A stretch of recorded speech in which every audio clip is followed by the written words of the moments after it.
എനിക്കും അതേപോലെ തന്നെ ചില സിനിമകളിൽ അങ്ങനെ എന്തെങ്കിലും കാര്യമായിട്ടുള്ള നമുക്ക് മനസ്സിലിങ്ങനെ നിൽക്കുന്ന ഫിലിമിലെ ഇതായിരിക്കില്ല, പുറത്താണെങ്കിലും എന്തെങ്കിലുമൊക്കെ ഒരു എന്തെങ്കിലും കാര്യങ്ങളൊക്കെ ഉണ്ടെങ്കിലും ആരെങ്കിലും വയ്യാതിരിക്കുന്നതാണ് അങ്ങനെ ഉണ്ടെങ്കിൽ ഞാൻ ക്ലീനായിട്ട് ചോദിക്കാറുണ്ട് ഡയറക്ടർ പ്രൊഡ്യൂസർക്ക്, എനിക്ക് ഇതൊന്ന് കുറച്ചൊന്ന് ഒന്ന് മാറ്റി ചെയ്താൽ ഈ ദിവസം ഇത് ചെയ്യേണ്ട കാര്യം കുറച്ച് കാര്യങ്ങളുണ്ട്, അങ്ങനെയൊക്കെ നമ്മൾ ചോദിച്ച് മാറ്റി വേറെ സീൻ ചെയ്യാം എന്നൊക്കെ അങ്ങനെയൊക്കെ ചോദിച്ച് മേടിക്കാറുണ്ട്. കാരണം നമുക്ക് അവിടുത്തെ ഡയറക്ഷൻ പടത്തിനെ കുറിച്ചിട്ട് ഒരു വലിയ അനൗൺസ്മെന്റ് ഉണ്ടായിരുന്നു. അപ്പോൾ അതിന്റെ ചർച്ചകൾ നടക്കുന്നുണ്ടോ?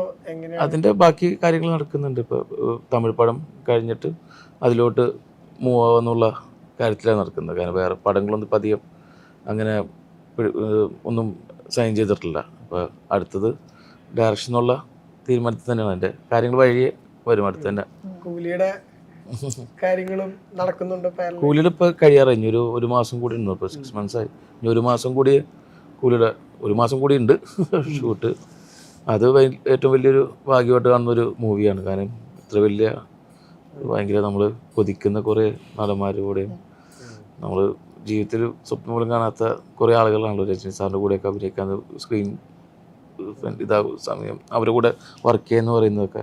അതിൽ കുറേ ക്യാരക്ടേഴ്സ് ഉണ്ട് നമ്മൾ ചെറുപ്പത്തിൽ കണ്ട് കൊതിച്ചിരുന്നു നമ്മളെ ഡ്രീം ആൾക്കാർ. അപ്പോൾ അതൊക്കെ ഭയങ്കര ഏറ്റവും വലിയ കാരണം അങ്ങനത്തെ ഒരു ആ ഒരു മുഹൂർത്തം ഞാൻ ഒരിക്കലും ജീവിതത്തിലോ സ്വപ്നത്തിലോ ഇന്നേ വരെ വിചാരിച്ചിട്ടുമില്ല, അതിനെക്കുറിച്ച് ചിന്തിച്ചിട്ട് കൂടില്ല. അപ്പം അതുകൊണ്ട് അതെനിക്ക് എപ്പോഴും ബെസ്റ്റായിട്ട് തന്നെ മനസ്സിൽ നിൽക്കുന്നൊരു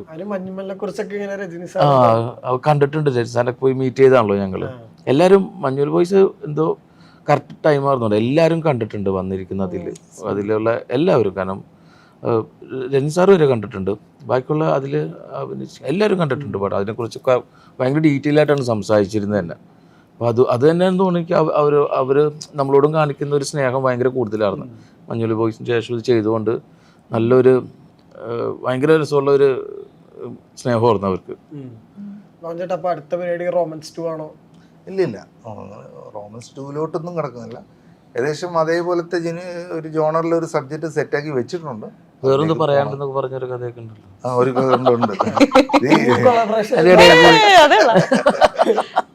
അത് ബോഞ്ചേട്ടൻ നേരത്തെ സൗഭിക്കാൻ അടുത്ത പടത്തില് നമ്മളിങ്ങനെ കിട്ടുമ്പോ ലോക്ക് ചെയ്യുന്നുണ്ട്. അടുത്ത പടത്തില് എനിക്ക് വേഷം ഉണ്ടെന്ന് ഞാനങ്ങ് പറഞ്ഞു. അതിനും പറ്റൂല. എൻ്റെ അടുത്ത് സത്യമായിട്ട് പറഞ്ഞ ഒരു കഥയും കൂടി ഉണ്ട് കേൾക്കണമെന്ന് പറഞ്ഞു. അതും ഈ പറഞ്ഞ മൾട്ടി ജോണർ റോമൻസിലൊക്കെ സംഭവിച്ചുള്ള ഒരു ജോണർ ഷിഫ്റ്റ് ഒക്കെ ഉണ്ടാവും. അങ്ങനെ ഉണ്ടാവും.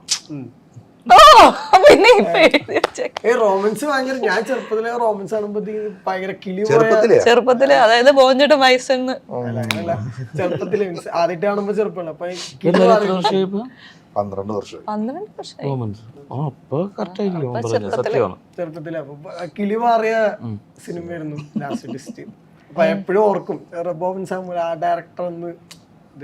നമ്മുടെ നെക്സ്റ്റ് പ്രോജക്ട് പറയാം കാര്യമായുണ്ട് ഇപ്പോ.